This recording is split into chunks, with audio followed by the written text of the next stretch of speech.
이 무명의 히브리서 기자는 당시 복음을 받아들이고 예수님을 주로 고백하였지만 이 때문에 여러 신앙적 어려움에 직면한 유대인 그리스도인들, 그래서 히브리서라고 하죠. 히브리인들, 그 유대인 그리스도인들에게 이 무명의 히브리서 기자는 우리가 예수의 치욕을 짊어지고 영문 밖으로 그에게 나아가자라는 권면의 말씀을 주고 있습니다.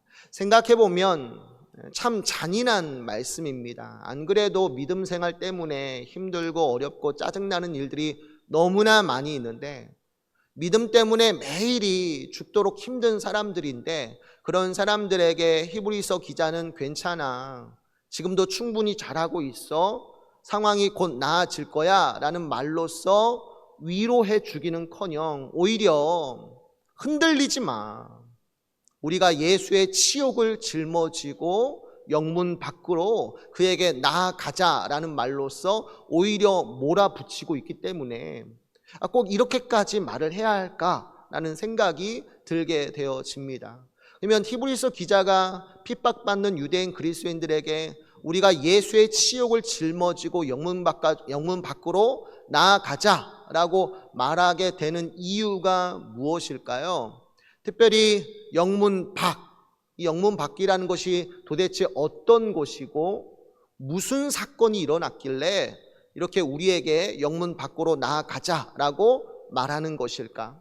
오늘 우리가 이 부분을 이해하려면, 이를 알려면 먼저 본문의 배경이 되는 구약시대의 제사장과 제사 제도에 대해서 살펴볼 필요가 있겠습니다. 본문 10절과 11절을 한번 보시겠어요? 영문 밖으로 나아가자라고 말하기 전에 그 이유, 그 근거가 10절과 11절에서 나오고 있는데 내용이 이렇습니다. 우리에게 제단이 있는데 장막에서 섬기는 자들은 그 제단에서 먹을 권한이 없나니 이는 죄를 위한 짐승의 피는 대제사장이 가지고 성소에 들어가고 그 육체는 영문 밖에서 불사름이라 라고 하였는데, 이처럼 히브리서 기자는 우리가 영문 밖에 계시는 예수님께 나아가자라고 말을 할 때 그 근거를, 그 이유를 어디에서 찾냐면 특별히 구약 시대에 있었던 대속죄일 규례에서 찾고 있어요. 왜 우리가 예수님의 치욕을 짊어져야 하느냐? 왜 우리가 예수님의 십자가를 견뎌내야 하느냐? 왜 우리가 영문 안이 아니라 영문 밖으로 나아가야 하느냐라는 이 질문에 대해서 히브리서 기자는 대속죄일 규례를 설명하고 있다라는 사실이죠. 말씀 보면 하나님은 이스라엘 백성에게 7월 10일에 있는 대속죄일 규례에 대해서 가르치고 있는데 히브리어로 욤 키프루입니다. 욤 키프루이고 속죄의 날이라는 의미를 가지고 있습니다. 문자 그대로 대속죄일에 행해지는 속죄 의식을 통해서 이스라엘 백성의 모든 죄가 정결해지는 아주 거룩한 날입니다. 그러니까 절기가 각자 그 의의가 유의가 있지만, 안식일도 거룩한 날이지만 그럼에도 불구하고 1년 중에 가장 거룩한 날 한 날을 꼽으라고 한다면 그것은 바로 7월 10일에 있는 대속죄일 절기입니다. 이 날이 왜 중요하냐면 이날에 속죄 의식을 통하여서 모든 이스라엘 백성들이 지은 죄와 불의가 있잖아요. 하나님의 말씀에 불순종하는 죄를 알게 모르게 우리가 날마다 범하게 되어지고, 때로는 죄를 지었음에도 불구하고 그것을 알지 못해 회개하지 못하는 경우가 더러 있게 되어지는데, 이러한 죄까지도 다 포함해서 대속죄일날 속죄 의식을 통해서 정결해지는, 그 모든 죄가 씻겨지는 중요한 의식이 행해지게 되어지는 거예요. 단 죄가 사해지는 그 기간이 유효기간이 있죠. 1년이에요. 이날의 속죄 의식을 통해서 이스라엘 백성의 모든 죄가 단번에 영원토록 사해지는가? 그렇지 않고 이 죄 씻음의 유효기간이 있는데 딱 1년이에요. 그러다 보니까 매년 7월 10일이 되면 똑같은 속죄 의식을 반복적으로 하나님 앞에 드리게 되어진다라는 사실이죠. 그러니까 이거를 좀 여러분 쉽게 설명하면 이렇습니다. 속죄일 날 어떤 속죄 의식이 치러졌는가? 크게 세 가지 절차가 있었는데, 첫 번째로는 대제사장 아론이 자신과 이스라엘 백성의 모든 죄를 씻기 위해서 무엇을 준비하느냐? 속죄 제물을 준비합니다. 그 속죄 제물이라는 것은 숫소와 염소이죠. 숫소와 염소를 준비하고 그것을 하나님의 속죄 제물로서 차례대로 죽입니다. 죽이고 나서 그 희생 짐승의 피를 들고 어디로 가느냐? 성소 안 하나님이 계시는 지성소로 나아가게 되어집니다. 성소라는 것은 하나님의 거룩한 집이거든요. 천막으로 보시면 돼요. 근데 그러한 성막 중에서도 가장 거룩하고 은밀한 곳이 있는데 그것이 바로 지성소입니다. 그러니까 성막 안에 지성소가 자리 잡혀 있고요. 이 지성소 안에 무엇이 있느냐? 하나님의 법궤, 하나님의 언약궤가 놓여져 있습니다. 이 법궤 위를 덮는 덮개를 두고 속죄소라고 말하고요. 이 속죄소 위에 두 천사가 팔을 가운데로 뻗치는 형상으로 기록되어 있는데, 이 속죄소가 왜 중요하냐면 하나님이 이곳에 임재하셔서 이스라엘 백성들을 만나주시고 말씀을 주시겠다라고 약속하신 곳이 바로 속죄소 위이기 때문입니다. 그러니까 성막도 거룩하지만 그 성막 안에서 가장 거룩한 곳이 바로 지성소이고, 그 지성소 안에 놓여진 언약궤 덮개인 속죄소 위에 하나님이 임재하시는 거예요. 그러니까 아무도 그 안에 들어갈 수가 없어요. 만약에 죄인된 사람이 그 안에 들어가게 되면 거룩하신 하나님의 심판을 받아 그 자리에서 즉사해요. 그러니까 아무나 그 지성소 안으로 들어갈 수 없는데, 딱 한 번 7월 10일 대속죄일이 되면 대제사장 아론이 그 지성소 안에 들어올 수 있도록 허락하시는 거예요. 근데 그날 대제사장이 뭐예요? 자신과 이스라엘 백성의 죄를 사하기 위해서 숫소와 염소 2마리의 희생 제사를 드리고 그 짐승의 피를 들고 어디로 가냐면 하나님이 계시는 그 지성소 안으로 들어가는 거예요. 들어가서 그 희생 짐승의 피에 손가락을 찍습니다. 손가락을 찍어서 속죄소 동쪽과 속죄소 앞에 그 피를 7번 뿌린다는 거예요. 이게 뭐냐면 속죄 의식이에요. 이스라엘 백성의 죄를 씻기 위해서 피를 하나님이 계시는 속죄소 앞에 동쪽에 7번 뿌림으로써 속죄 의식을 행하게 되어진다라는 거죠. 이게 첫 번째 절차고요. 두 번째로는 대제사장은 이스라엘 백성의 죄를 위해 준비해둔 속죄 제물, 그 중에 1마리, 2마리의 염소가 있는데 그 중에 1마리는 첫 번째 절차에서 바쳐졌죠. 속죄 제물로 바쳐져서 그 피를 들고 성소 안에 들어가서 속죄소 앞에 뿌렸잖아요. 1마리는 죽였어요. 그러면 나머지 1마리의 염소가 있습니다. 근데 이것도 속죄 제물로 죽이는가? 그렇지 않아요. 두 번째는 이스라엘 백성의 죄를 씻기 위해서 준비해둔 또 다른 염소, 이 살아있는 염소인데 이 살아있는 염소를 죽이는 대신 아주 특이한 의식을 행하게 됩니다. 그게 뭐냐면 살아있는 염소의 머리에 대제사장이 2손을 얹어요. 이게 안수입니다.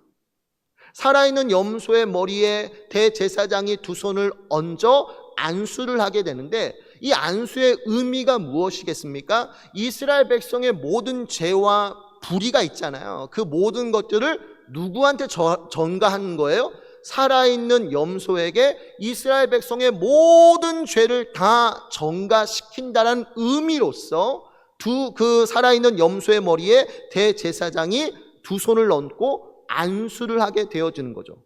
그러면 어떻게 되겠습니까? 이스라엘 백성의 모든 죄가 그 염소에게 전가되었으니 그 염소는 부정한 염소가 되어지는 것이죠. 그러다 보니 이 염소를 어떻게 하죠? 이스라엘 거룩한 진 안에 둘 수가 없습니다. 여러분들, 이스라엘 진, 이스라엘 진은 성막을 중심으로 12지파가 동서남북으로 이렇게 군대처럼 짜여져 있습니다. 근데 이 이스라엘 진을 두고 이곳은 거룩한 진영이라고 말합니다. 왜 이스라엘 백성의 진을 두고 왜 거룩하냐고 말하느냐 하면은 그 한가운데 하나님이 계시잖아요.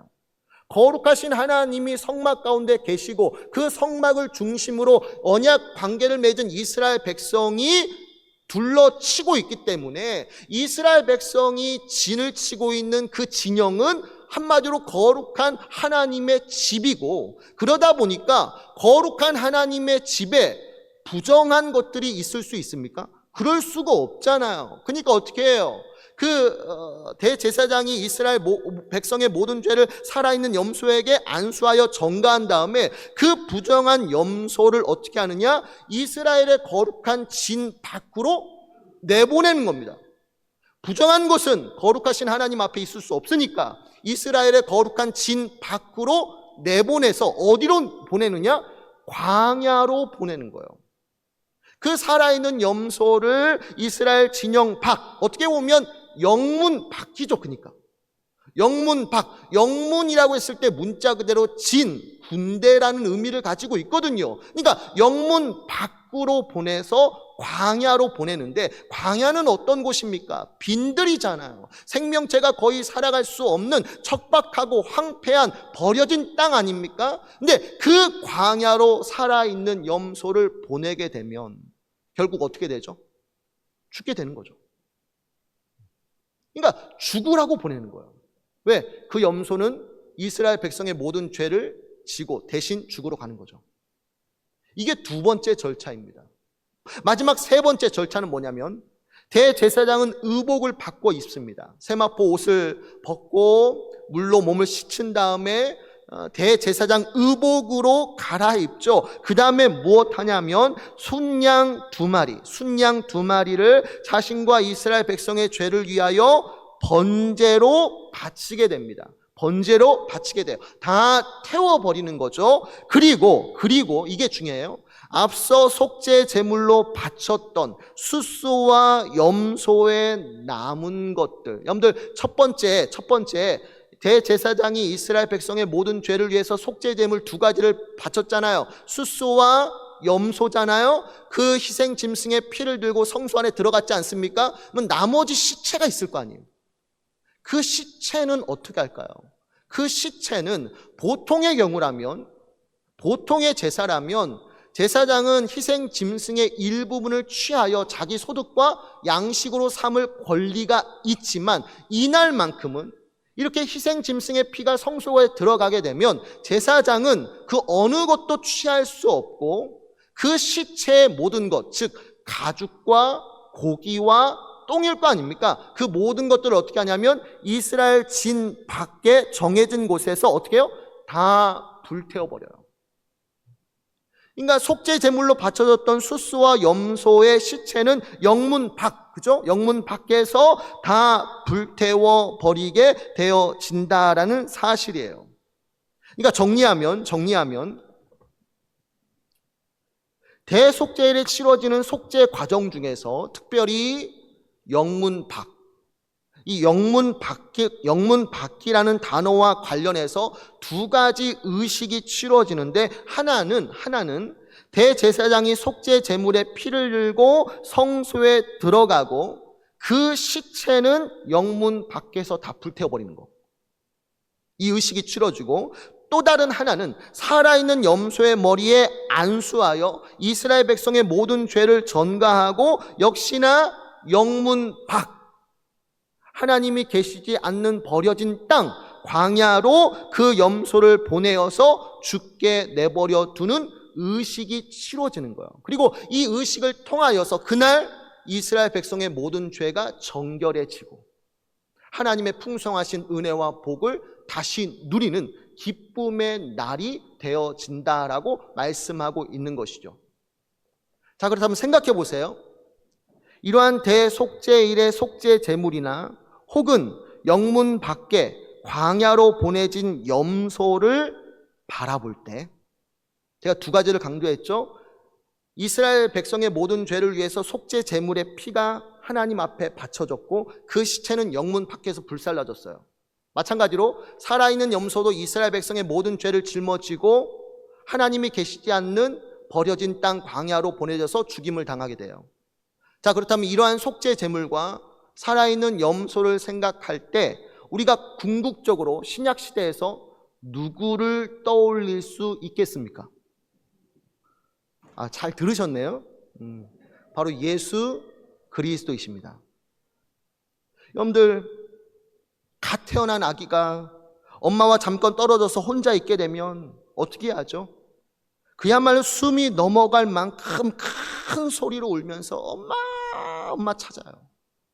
아이가 엄마와 잠시라도 떨어지게 되면 마치 죽을 것 같이 막 우는 거 아닙니까? 자지러지도 울면서 엄마를 찾게 되어지는데 이게 의학적으로 분리불안 증세예요. 왜 아이는 이렇게 자지러지도 우는가? 엄마와도 잠시라도 떨어지면 막 엄마를 찾게 되는데 왜 이런 불안과 공포를 느끼게 되어지는가? 그것은 아이에게 있어서 엄마와의 관계는 세상의 전부니까. 갓 태어난 아이에게 엄마는 자기 세상이에요. 자기의 전부예요. 자기의 몸의 일부예요. 그러니까 엄마와 잠깐이라도 떨어지게 되면 마치 몸의 일부가 떨어져 나가는 듯한, 세상이 무너지는 듯한 엄청난 공포와 불안을 느끼게 되어지기 때문에 아이는 자지러지게만 울부짖는 거죠. 근데 어떻게 보면 예수님도 마찬가지 아닙니까? 우리 대신 십자가 위에서 처음으로 사랑의 하나님께로부터 분리되고 버림받는 저주를 경험하셨고 그때 갓난아기처럼 막 울부짖으시는 거죠. 처음 맛보는 고통이니까. 나의 하나님, 나의 하나님. 어떻게 보면 아빠, 아빠. 그 십자가 상에서 엄청난 고통과 불안을 느끼시면서 자지러지게 우셨고 결국 그 상태로 어떻게 해요? 숨을 거두시게 됩니다. 근데 예수님은 이런 거 없었어요. 십자가 상에서 아빠, 아빠 부르짖음에도 불구하고 하나님 아버지께서는 잠잠하셨어요. 아무런 음성도 들려주시지 않았어요. 잠잠히 지켜만 보셨어요. 언제까지? 숨을 거두실 때까지. 완전히 버리셨죠. 그리고 그 죽음으로 말미암아 오늘 죄로 죽을 수밖에 없는 여기 있는 저와 여러분들이 다시 생명을 얻었고 하나님의 자녀가 되어 영생의 기쁨을 누리게 된 줄 믿으시기 바랍니다. 그러면 물어봅시다. 예수님께서 속죄 제물로 살아있는 염소와 같이 광야로 내보내져서 그렇게 비참한 죽임을 당하셨는데 오늘날 그 예수님을 사랑하는 내가 오늘날 어떻게 살아가는 것이 옳고 선한 일이겠습니까? 고난 임하면, 어려움 임하면 이거 안 돼. 요리조리 도망하고 피하면서 어디가 안전할까? 어디가 편할까? 그 생각하면서 영문 안으로 계속 도망쳐야 합니까? 예수님은 나를 구원하시기 위해서 영문 밖으로 치욕을 당하시면서 하나님께 버림받는 어마어마한 고통 속에 숨을 거두셨는데 오늘 나는 그 예수님을 사랑한다. 나는 오늘 그 예수님을 따른다. 모든 사람들 앞에서 고백하고 또 고백함에도 불구하고 정작 세상 속에 나아갈 때는 예수님이 계시는 영문 밖이 아니라 영문 안에 숨어 있으면서 고난을 피해 다니고 있지는 않은지, 자기 십자가를 내팽개치고 있지는 않은지, 만약 그러하다면 이러한 우리를 바라보는 예수님의 마음이 어떠할지, 찢어질 듯 아프지 않을까요? 찢어질 듯 답답하지 않을까요? 내가 널 위해서 얼마나 기다려줘야 하냐? 내가 널 위해서 얼마나 죽어줘야 하냐? 가슴을 치면서 보고 계시지 않을까요?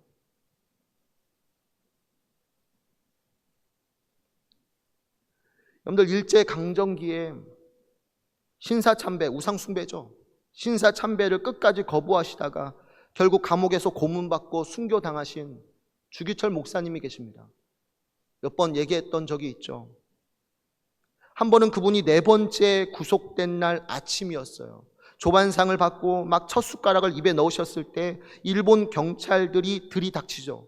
그러자 목사님은 늘 기도하던 동쪽 마루방으로 피해 가셔서 그곳에서 온몸을 바들바들 떨며 기도하셨는데, 그 기도의 내용이란 게 뭐냐면, 하나님 아버지, 저는 더 이상 육체의 고통을 이겨낼 수가 없습니다. 저를 빨리 당신의 나라로 데려가 주십시오 라는 기도였어요. 예, 목사님은 이미 몇 차례 모진 고문을 당한 터라 다시 잡혀가서 그 고통을 당하기가 너무나 두렵고 너무나 겁이 나셔서, 주님, 못하겠어요. 무서워요. 온몸을 바들바들 떨면서 하나님 앞에 기도하는 거예요. 근데 이때 오정모 사모님, 이분도 참 대단한 분이세요. 이 오정모 사모님이 이걸 아는 거죠. 목사님 뒤로 가셔서 목사님을 포옹하면서 함께 울며 기도하시는데, 기도하시면서 이런 말 하는 거예요. 목사님, 연약해지지 마세요. 연약한 목사님의 모습을 보면 교인들이 무슨 생각하겠어요? 목사님, 강해지세요. 아니, 자기 남편 죽으러 가는데, 고문받으러 가는데 피하세요, 도망가세요가 아니라 오정미 사모님도 같이 기도하면서 힘내자고. 근데 그렇게 기도가 끝나고 나서요, 놀랍게도 목사님은 아무 일도 없었다라는 듯 다시 조용한 모습으로 일본 경찰의 뒤를 따라가셨죠. 당시에 이를 곁에서 지켜보던 아들 주강조 장로님이시죠. 주강조 장로님이 책에서 다음처럼 간증하고 있습니다. 어린 나의 눈에 비친 아버지는 강철 같은 의지를 가진 투사도, 물보를 가리지 않고 돌진하는 전사도 아니었다. 연약한 한 인간일 뿐이었다. 그러면서도 그가 자신에게 주어진 십자가를 마다하지 않았던 것은 오직 예수 그리스도를 향한 뜨거운 사랑 때문이었다. 그 사랑이 그를 소명의 길로 이끈 것이다. 주기철 목사님은 우리와 똑같은 성경을 가진 연약한 사람이에요. 고문이 안 무섭겠습니까? 감옥에 들어가서 고문당하고 치욕당하고 왜 그게 안 무섭겠어요? 주기철 목사님도 너무나 두려웠죠. 그럼에도 불구하고 그분은 예수님의 사랑에 매여서 앞서가신 예수님의 고난과 죽음을 생각할 때마다 그분을 향한 사랑이 불일 듯 일어나기 때문에 영문 안, 거기가 어딥니까? 다른 모든 사람들이 신사 참배를 받아들였어요. 그것이 우상 숭배인 줄 알면서도 모든 목회자들과 모든 교회들이 다 그분 앞에 무릎 꿇었어요.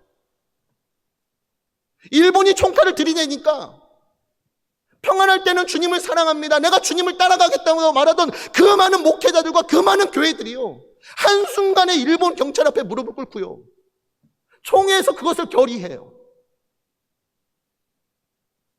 왜 그렇습니까? 영문 안으로 피신한 거죠. 한 번만 우상에게 굽히면, 절하게 되면 편안하고 안락하고 안전한 삶을 살 수 있으니까 다들 영문 안으로 피신해 들어갑니다. 근데 그 순간에 주기철 목사님, 손양호 목사님은 그렇지 않아요. 영문 밖으로 가셔요. 거기가 고난이 있고 죽음이 있고 무서운 치욕들이 있지만 그럼에도 불구하고 그 영문 밖으로 나아가기를 주저하잖아요. 왜 그렇습니까? 예수님은 영문 안에 계시는 것이 아니라 영문 밖에 계시니까. 예수님이 어디 계십니까? 영문 안에 계시지 않는데요. 우리는 세상의 길을 쫓아 어떻게 하면 좀 더 편해질 수 있을까? 어떻게 하면 좀 더 안전해질 수 있을까? 어떻게 하면 잘 먹고 잘 살 수 있을까? 세상의 성공과 영광을 위해서 따라가길 잘하잖아요. 근데 거기에는 예수님이 안 계신대요. 어디예요? 영문 밖에. 예수님이 계시니까. 사랑하는 나의 주님 예수님이 거기에서 기다리고 있으니까. 주기철 목사님은 예수의 치욕을 짊어지고 영문 밖으로 가는 거죠. 그리고 거기에서 모진 고난과 고문 당하시고 마침내 예수님을 만나는 거예요. 모진 고난과 핍박 속에서 예수님의 고난을 생각하면서 나도 영문 밖의 길로 가겠습니다 라고 고백하는 거죠. 여러분들, 오늘 여기 있는 저와 여러분들도 예수님의 길을 따라, 그렇죠? 예수님이 앞서가신 그 길을 따라 우리도 영문 밖으로 가셨으면 좋겠어요. 자기를 부인하고 자기 십자가를 지면서 그 영문 밖 세상 속에서 하나님의 이름을 높이고 하나님의 일을 잘 감당하시기 바랍니다. 특별히 잃어버린 영혼들이 있는 곳이 바로 영문 밖이에요. 그곳으로 가셔서 복음을 전하여서 많은 영혼들을 주님 앞에 인도하시는 저와 여러분들, 우리 아멘교회 되시기를 주님의 이름으로 축원해 드립니다.